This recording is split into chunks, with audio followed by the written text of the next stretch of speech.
అది చిన్న గ్రామం. ఆ గ్రామంలో ఒక పశు వైద్యశాల ఉండేది. అక్కడ డాక్టర్ పేరు వినోద్. అతను అతని దగ్గరికి వచ్చిన ఆవులని ఎంతో ప్రేమతో చూస్తూ వైద్యాన్ని కూడా బాగా అందిస్తాడు. అందుకే వినోద్ అంటే ఆ ఊరిలో అందరికీ చాలా గౌరవం, అభిమానం. అలా ఉండగా ఒకరోజు సుమంత్ అనే ఒక వ్యక్తి తన ఆవుని మరియు తన కోతి తీసుకుని పశు వైద్యశాలకి వస్తాడు. అతను వినోద్తో, అయ్యా డాక్టర్ గారు, ఈ ఆవు గత 2 రోజుల నుంచి మేత సరిగ్గా తినడం లేదు. ఏమైందో ఏంటో మీరే కొంచెం చూసి చెప్పాలా?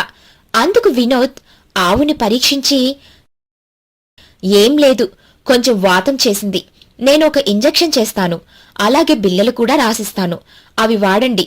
బెల్లం కలిపిన నీళ్లు ఎక్కువగా పెట్టండి. 2 రోజుల్లో తగ్గిపోతుంది. భయపడాల్సిన అవసరం లేదు. అప్పుడు తన దగ్గర ఉన్న కోతి డాక్టర్ గారు,